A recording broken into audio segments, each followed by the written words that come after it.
론김, 케네스백 2명의 한인 후보들이 11월 본선거에 진출했습니다. 게임 속 상대방을 플로리다로 찾아가 폭행한 뉴저지 한인 남성이 기소됐습니다. 의무총감이 미국의 총기 폭력이 공중보건 위기 상황이라고 경고했습니다.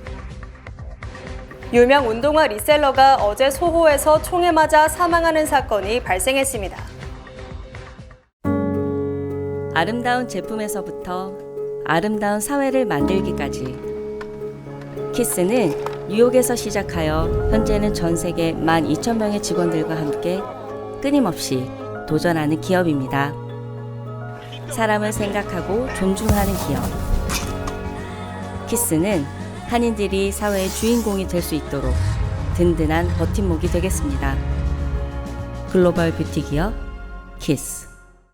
시청자 여러분 안녕하십니까? 6월 26일 수요일 TKC 뉴스데스크 첫 소식입니다.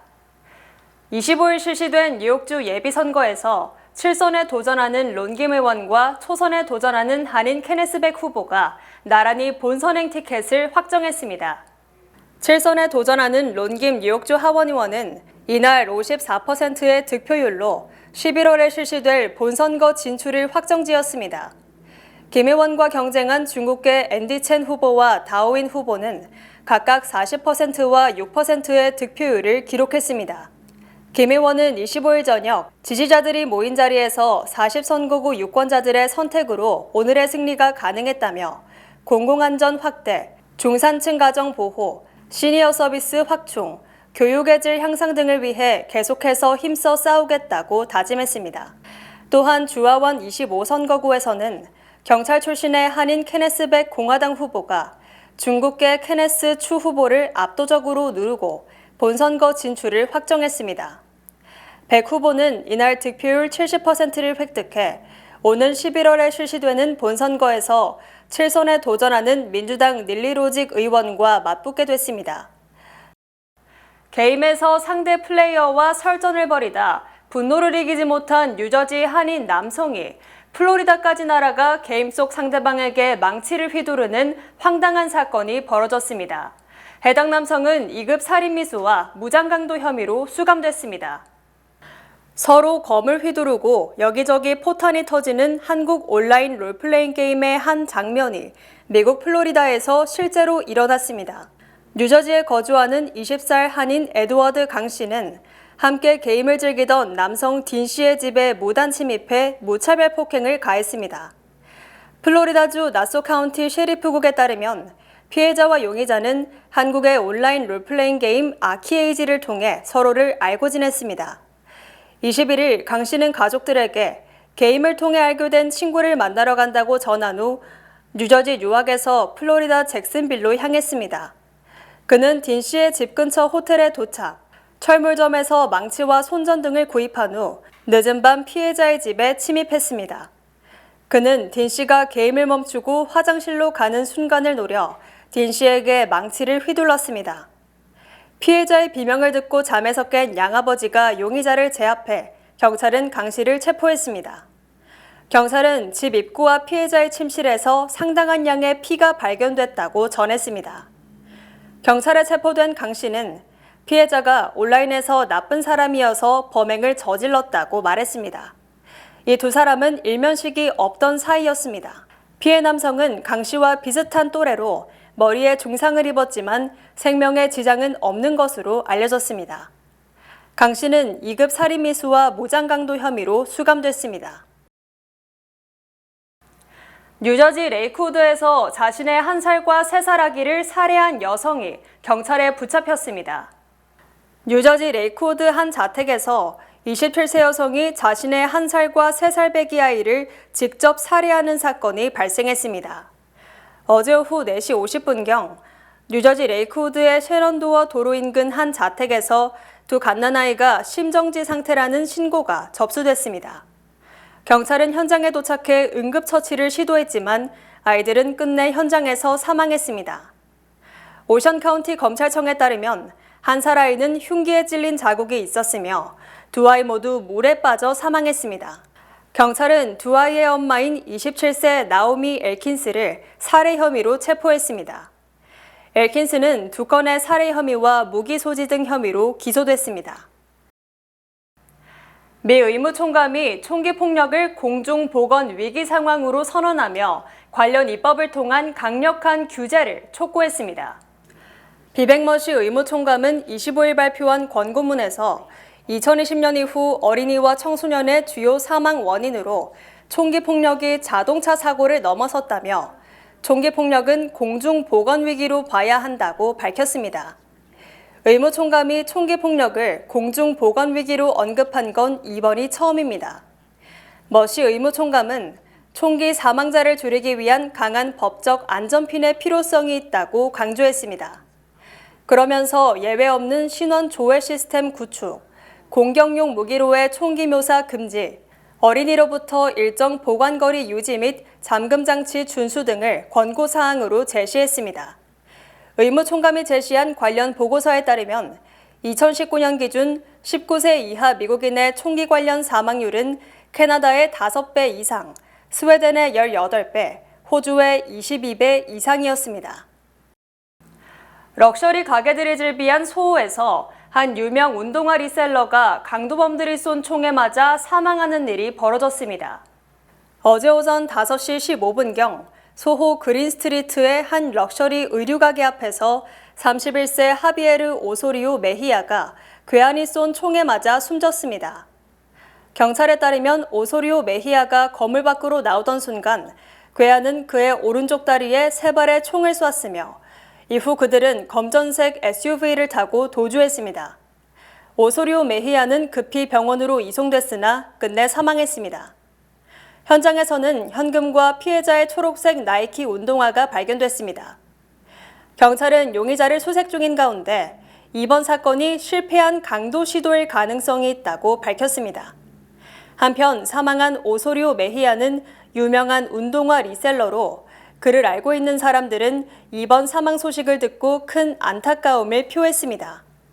당시 사건을 목격한 아담 샌더스는 당시 상황은 정말 살벌했다며 소호 같은 럭셔리 가게들이 즐비한 거리에서 이러한 일이 벌어질 수 있다는 것에 충격을 먹었다고 말했습니다.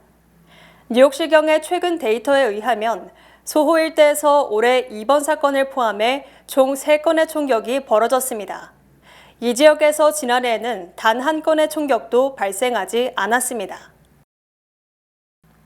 내일 밤 조지아주 아틀란타에서 첫 대선 TV 토론회가 열리는 가운데 주간사인 CNN은 시청률 대박을 칠 기회인 동시에 공정성 시비 등 위기가 될 수 있다는 분석이 제기됐습니다. 월스트리트저널은 CNN 주초의 첫 대선 TV 토론은 골든타임 때 시청률이 하락하는 CNN에게는 획기적인 시청률을 기록하는 기회가 될 것이라고 전망했습니다. 시청률 조사업체 닐슨은 CNN은 골든타임 때 25세에서 54세 시청자가 9만 4천 명에 불과해 1991년 이후 가장 큰 부진을 겪고 있는 것으로 조사돼 대선 TV 토론은 최소 수백만 명이 시청한다는 점에서 CNN에 큰 플러스가 될 것으로 예측됩니다. 하지만 CNN이 큰 기회를 잡은 것과 동시에 그만큼의 위험을 감수해야 한다고도 지적했습니다. 월스트리트저널은 CNN이 트럼프 전 대통령 집권 1기 당시 내내 비판적 논조를 유지해온 전력을 고려할 때 트럼프 전 대통령이 토론 과정에서 이를 비판할 경우 CNN이 공정성 논란에 휩싸일 수 있다고 주장했습니다. 특히 트럼프 전 대통령은 지난달 미네소타주 유세에서 이번 토론회 진행자인 CNN 간판 앵커 제이크 태퍼를 가짜뉴스 태퍼라고 부르고 그 CNN의 바보를 기억하느냐고 말하는 등 CNN을 상대로 원색적인 비난을 퍼부었습니다. 이처럼 CNN이 첫 대선 TV 토론 주관사로서 엄청난 시청자를 확보하겠지만 트럼프 전 대통령이 수백만 명의 시청자를 대상으로 공정성 문제를 제기할 경우 CNN은 사실 여부를 떠나 엄청난 타격을 받게 됩니다. CNN 측도 이 같은 우려를 충분히 인식하고 있으며 마크 톰슨 CEO는 우리가 듣기 거북한 뉴스를 접하게 될 것이라며 그렇더라도 침착함과 냉정함을 유지하고 전문성을 갖고 토론에 임해달라고 당부했습니다. 한편 뉴욕타임즈는 25일 대선 후보에 대한 전국 여론조사의 지지율 평균을 분석한 결과 바이든 대통령과 트럼프 전 대통령이 46%로 동률을 보인 것으로 나타났습니다. 미국 유권자들이 경제와 이민 문제는 트럼프 전 대통령에게, 민주주의 가치에 있어서는 바이든 대통령에게 높은 점수를 주는 것으로 조사됐습니다. 로이터 통신과 입소스가 지난 21일부터 23일까지 유권자 856명을 대상으로 설문조사를 실시한 결과 응답자의 43%가 트럼프 전 대통령이 경제 문제에 대해 더 나은 접근 방식을 갖고 있다고 답했습니다. 반면 바이든 대통령이 경제 문제에 대해 더 나은 접근 방식을 갖고 있다는 답변은 37%에 그쳤습니다. 또한 불법 이민과 국경 문제에 대한 대응에 있어서는 트럼프 전 대통령이 낫다는 응답이 44%로 바이든 대통령이 적합하다는 응답 31%보다 13%포인트, 무려 두 자릿수 이상 트럼프 전 대통령이 앞섰습니다. 특히 외교 분쟁과 테러 대응에 대해서도 트럼프 전 대통령이 40%로 바이든 35%를 앞섰으며, 이는 동맹을 최우선 가치에 올려놓은 바이든 대통령에게는 충격적인 결과로 받아들여지고 있습니다. 반면 정치 극단주의와 민주주의에 대한 위협에 대한 대응에 있어서는 바이든 대통령이 낫다는 응답이 39%로 트럼프가 낫다는 답변 33%보다 6%포인트가량 우세했습니다. 또한 의료 정책에 있어서 바이든 대통령이 낫다는 평가가 40%인 반면 트럼프가 낫다는 답변은 29%에 그쳤습니다. 노벨 경제학상 수상자 16명이 트럼프 전 대통령이 재선되면 다시 인플레이션이 불붙고 바이든 대통령의 경제 정책이 트럼프 전 대통령보다 우수하다고 주장했습니다. 노벨 경제학상 수상자 16명은 언론에 보낸 공동서한을 통해 트럼프 전 대통령이 재선에 성공해 중국산 수입품에 최소 60%의 관세를 부과한다면 미국은 다시 인플레이션이 심화될 것이라고 우려했습니다. 이들은 트럼프의 두 번째 임기가 미국의 국제적 위상에 부정적인 영향을 미치고 국내 경제도 불안정하게 만들 것이라고 전망했습니다. 진보학자로 평가받는 이들은 세부 정책에 대해 각각 다른 견해를 갖고 있지만 바이든 대통령의 경제 정책이 트럼프 전 대통령보다 훨씬 우수하다고 분석했습니다. 이 공동서한을 주도한 2001년 노벨 경제학상 수상자인 미국 학자 조셉 스티글리츠는 유권자들이 바이든보다 트럼프를 더 신뢰한다는 여론조사 결과를 보며 권위 있는 경제학자들의 생각은 다르다는 점을 알려야 한다고 결심했다고 말했습니다. CNBC 등은 공동서한에 참여한 학자 중 상당수가 지난 2021년 9월 바이든 대통령의 보다 나은 미국 재건 계획에 찬성하는 등 정치적 성향을 띤 인물이라고 보도했습니다. 한편 트럼프 전 대통령 측은 미국인들은 노벨상 수상자들의 견해를 듣지 않아도 어느 대통령이 자신의 주머니를 더 두둑하게 만들어줬는지 알고 있다고 반박했습니다. 올해 대선에서 리턴 매치를 벌이는 바이든 대통령과 트럼프 전 대통령 모두 세계 지도자의 평균 연령보다 최소 16세 이상 많은 것으로 조사됐습니다. 워싱턴 포스트는 퓨 리서치 센터 자료를 분석한 결과 세계 지도자들의 평균 연령은 62세이며 81세인 바이든 대통령은 19세, 78세인 트럼프 전 대통령은 16세 많다고 보도했습니다. 이에 따라 올해 대선에서 두 사람 중 누가 당선되더라도 미국의 최고령 대통령이라는 새 역사를 쓰게 된다고 전했습니다. 현재 세계에서 가장 젊은 대통령은 군부 쿠데타로 집권한 부르키나파소의 이브라임 트라오레로 36세이며 최고령 대통령은 91세인 카메룬의 폴 비야 대통령으로 나타났습니다. 또한 이탈리아와 몬테니그로, 아일랜드 등 3개국 통치자의 나이는 자기 나라의 평균 연령보다 더 낮았습니다. 한편 미국 대통령의 나이와 국민 평균 연령이 가장 큰 격차를 보인 대통령은 로널드 레이건 대통령으로 76세로 임기를 마칠 때 평균 연령 44.7세의 차이를 보였으며 현 바이든 대통령은 42.7세의 격차를 보였습니다. 반면 오바마 전 대통령은 47세 대통령의 취임, 국민 평균 연령과의 격차가 11.1세로 역대 대통령 중 가장 적었습니다. 올해 하반기 미국 자동차 판매가 크게 둔화될 것으로 예상됐습니다. 자동차 시장조사 업체 콕스 오토모티브는 올해 하반기 미국 신차 판매량이 감소, 계절 조정을 감안한 연간 판매 대수가 1,570만 대로 지난해보다 1.3% 증가에 그칠 것으로 예상했습니다. 이는 올해 상반기 미국 신차 판매량이 전년 동기보다 2.9% 늘어난 것을 감안하면 증가폭이 절반에도 못 미치는 것입니다. 또한 수익성이 높은 개인 소비자에 대한 판매 비중은 지난 2021년보다 9%포인트 줄어든 79%에 그치는 반면 렌터카나 리스, 상업용 판매 등 대량 할인 판매가 늘어남으로써 수익성도 크게 낮아질 것으로 전망됩니다. 콕스 오토모티브는 올해 상반기 제너럴 모터스가 신차 판매 1위에 올랐으며 도요타와 포드, 현대, 혼다가 뒤를 이었다고 밝혔습니다.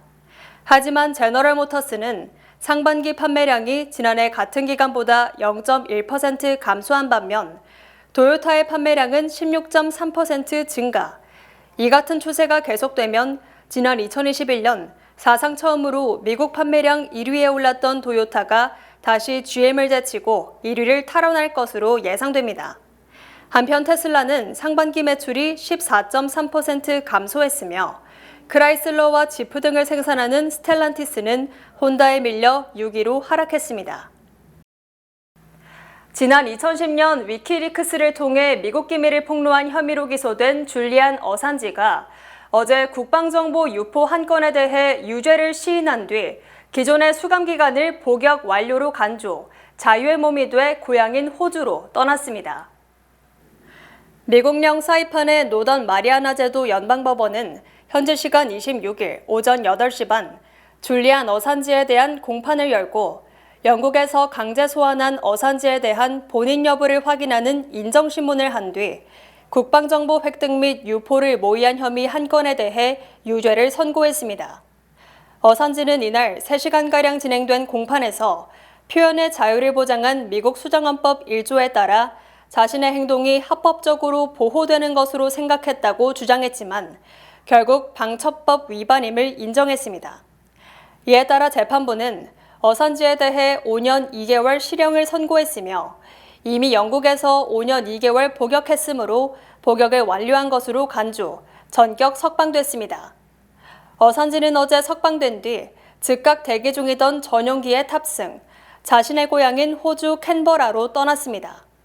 어제 선고 공판 뒤 어산지의 변호인은 오늘은 역사적인 날이라며 14년간의 법률 전쟁에 종지부를 찍었으며 어산지는 마침내 자유인으로 집에 돌아갈 수 있게 됐다고 말했습니다. 하지만 언론계와 시민단체들은 어산지가 결국 방첩법 위반 혐의 중 일부를 시인하고서야 풀려났다는 것은 언론의 자유를 위협하는 위험한 선례가 됐다고 비판했습니다. 본 프로그램은 뱅크 오브 호프 프로모 플러스 CD와 함께합니다. 똑똑하게 모을수록 착착 쌓이는 저축. 희망과 함께라면 가능합니다. 지금 이자율을 고정하세요. 자세한 내용은 가까운 지점에 문의하세요. 주요 단신 전해드립니다. 홍준표 대구시장이 미국이 뉴욕이 불바다가 될 것을 각오하고도 서울을 지켜줄 수 있는가라며 한국이 자체 방어적 측면에서 핵무장을 해야 한다고 주장했습니다. 북한이 한국 시간 26일 오전 동해상으로 탄도 미사일을 발사해 일본 배타적 경제수역 밖에 떨어졌으며 올 들어 7번째 오물풍선을 남쪽으로 살포했습니다. 맨해튼 코리아타운 인근 7해비뉴와 8해비뉴 사이의 33스트리트 일대가 자동차 없는 보행자 전용 공간으로 단장돼 뉴요커 누구나가 벤치 등에서 자유롭게 즐길 수 있게 됐습니다. 메이저 크레딧 카드 회사인 비자와 마스터가 가맹점과 카드 수수료를 300억 달러 인하하는 데 합의했으나 연방법원이 이 합의가 2개 카드 회사의 독점을 강화시킬 우려가 있다며 합의를 승인하지 않았습니다. 미국 내 최대 병원 중 하나인 카이저 의료재단이 지난해 10월 25일 1,340만 명 이상의 환자 정보를 해킹당한 것으로 드러났으며 병원 측은 고객들에게 이 사실을 통보한 것으로 확인됐습니다. 네이버의 만화 관련 회사 웹툰 엔터테인먼트가 내일 뉴욕 나스닥에 상장되며 희망 주가가 18달러에서 21달러로 최대 27억 달러를 조달할 것으로 전망됩니다. 예일대 경영연구소의 조사에 따르면 올해 대선에서 포춘지 선정 미국 100대 기업 중 트럼프 전 대통령에게 기부한 기업은 단 한 개도 없으며 지난 2016년 대선 때도 트럼프 기부 기업이 한 개도 없었다고 밝혔습니다. 워싱턴 DC 항소법원은 헌터 바이든이 불법 총기 소지 유죄 판결을 받음에 따라 변호사 자격이 즉각 정지됐으며 자격심사위에서 박탈 여부에 대한 검토를 시작했다고 밝혔습니다. 날씨 전해드립니다. 목요일인 내일은 대체로 맑겠습니다. 낮 최고 기온은 87도, 최저 기온은 65도입니다. 해 뜨는 시간은 5시 26분, 해 지는 시간은 8시 31분입니다. 이상으로 주간 날씨와 세계 날씨 전해드립니다.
이상으로 6월 26일 수요일 TKC 뉴스데스크 여기서 마치겠습니다.